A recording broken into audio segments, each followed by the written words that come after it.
All right, so let's begin the show. And today on the show, we'll be focusing on a very important financial planning aspect, or a very important financial goal as far as your entire financial portfolio is concerned. There are different life stages where you start earning, and then later on you try and climb up the ladder professionally and also personally, where you get married and you have financial responsibilities on you. And one such lifestyle development or your life development could be the birth of a newborn. And how do you go ahead as far as the financial planning for your child's better future is concerned? And not only that, what about the cost that you incur during the delivery, at the time of the birth? How do you manage to accumulate the corpus for the schooling and education? We always talk about bigger goals, like getting your kid in a good college or an institution, or accumulating corpus for their higher education. But what about the money that you spend during that crucial phase when you have a newborn just in your life? Let's discuss more on this. I have with me Shilpa Bhaskar Gole, founder Early Bird Financial Wellness. Shilpa, good evening and welcome to the Money Show. So, a very important financial goal that one must be keeping in mind, and usually people do, but often the journey begins with the day when you have the newborn in your life. In fact, if you follow the right path of financial planning, the planning even for this stage goes way before the birth of the newborn, right? So let's just dissect the amount of expenses we are talking about when there is just the birth of the newborn. Right, Kavita. Thank you for having me on your show, Kavita. And this is an important topic. So, coming to the cost that you incur immediately when you have your newborn. So, I think the first thing is about bringing the child home. And here is a new human in your life who needs sustenance, who needs to thrive. So, all the resources that you had to, you're going to be sharing with your child as well. And you're also going to need additional resources for the care and for this child to thrive. So I think the number one thing we're looking at here is the cost of food, Kavita. So a lot of mothers do breastfeed their child, but there are also a large number of mothers who choose to go back to work pretty early on, or may not be able to breastfeed their child also. So in this case, you do have a huge cost of food that comes up, like these tins of top feed that the child needs to have cost nothing less than 4,000 to 5,000 rupees per month. So being able to budget for this food cost is very important.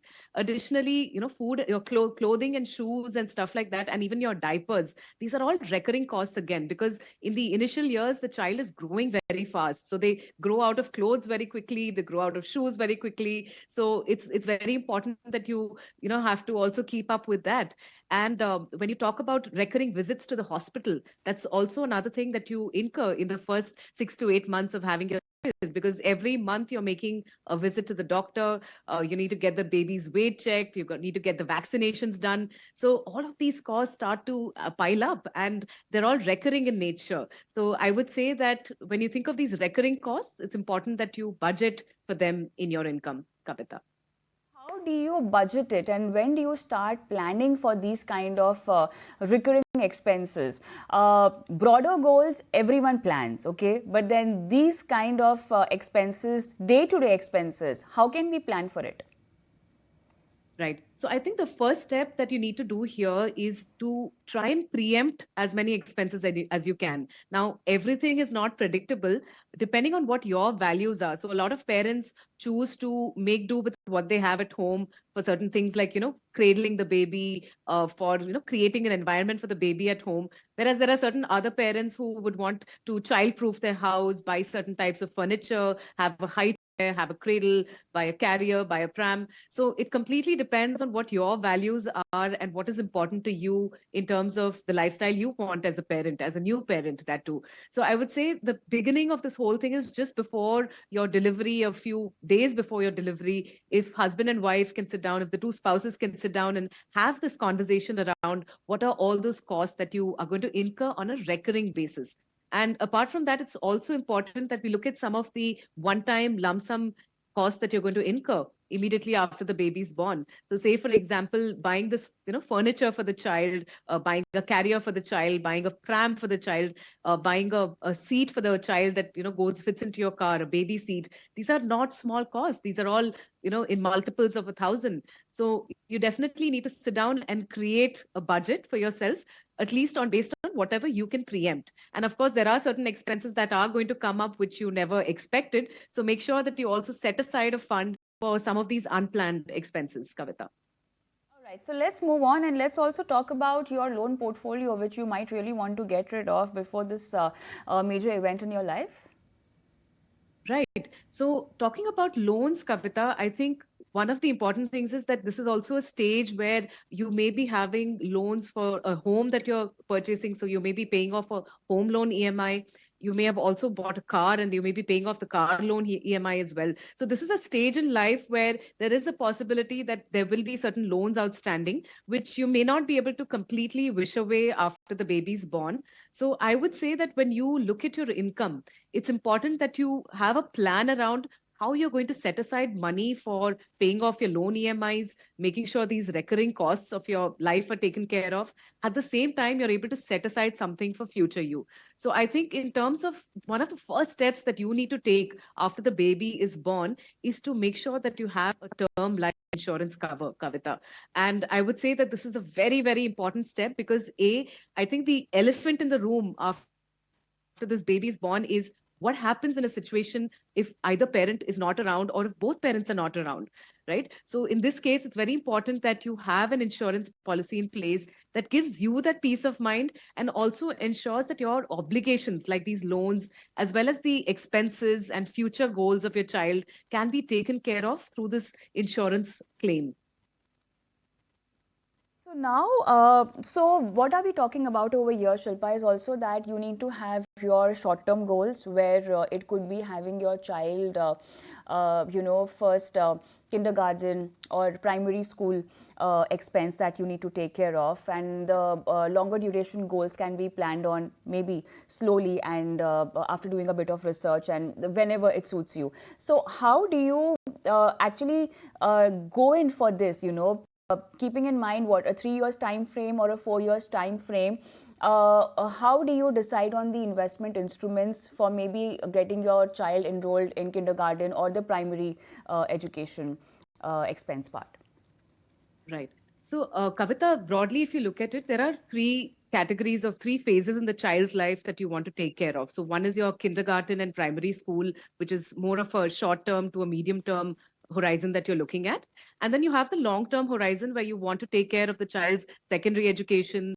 Then there's also taking care of the child's undergrad college education, post-grad education, and maybe even the child's marriage for that matter.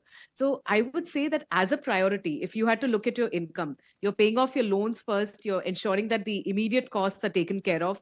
Apart from that, you're also setting aside some money for your own retirement as well as for these long-term goals for the child that are important to you. Because I feel like this compounding effect that you can leverage in the long term is something that is very, very important and that should be your priority. Now, when I say that, I mean, your college education, undergrad, postgrad, as well as the child's marriage, because these are goals where inflation will also have a compounding effect. So you want to keep up or at least, try and beat inflation. And the second thing is you have enough of a time horizon to make small investments towards it and get to that number. Coming to the short term goals that you spoke about, I think for the short term goals, since these are also recurring in nature, your kindergarten is going to be a recurring cost that you have year on year. And same with primary school education and your secondary and your middle school education. Is there a way that you can think about it in the sense that you can budget for it in your annual income itself? So say, a school education, for example, if it's going to cost you 2 to 3 lakhs, you need to think of a way in which you can take care of this annual recurring cost by making sure that you set aside money from your annual income. So one way to look at it is to say that I will start a flexible recurring deposit, or I will start a liquid fund or a short duration fund where I'm setting aside these amounts as and when they're available to me, because these are flexible contributions that I can make and I can set it aside for a short term. Or the other thing is that I budget for it, and when the amount is needed, I have it set aside in my savings account, Kavita. All right. So what also happens is you have a newborn in your life. At the same time, a lot of couples are also growing up in their careers. You know, they have enhanced income. They also have more expenses lined up. How do you actually double between your expenses and your income and your investment during this crucial phase of life? Right. So I think the first step here is to make sure that you have a financial plan in place. So I think, that is absolutely a non-negotiable, because the moment you have a financial plan, you will be able to understand and identify the goals that are your immediate priority. What is it on my list that is urgent as well as important? So those are the ones that give absolute immediate priority to. So even from your income, you'll ensure that those immediate expenses and those short-term goals are being taken care of. Now, the second bit is stuff that is not very urgent, goals that are not urgent, but are equally important. Like maybe you want to ensure that the child's undergrad education at least is taken care of. At the same time, another urgent but not important goal, not an urgent goal, but an important goal is your retirement. So for these two, you may want to set aside money, but maybe do smaller sums now and step it up as the goal gets closer. Because at this stage, you're going to have so many different competing goals. You have your loan EMIs also to think about, and you have your immediate expenses to think about. So I would say you need to sit down and create this plan for yourself and then figure out what your top priorities are, Kavita.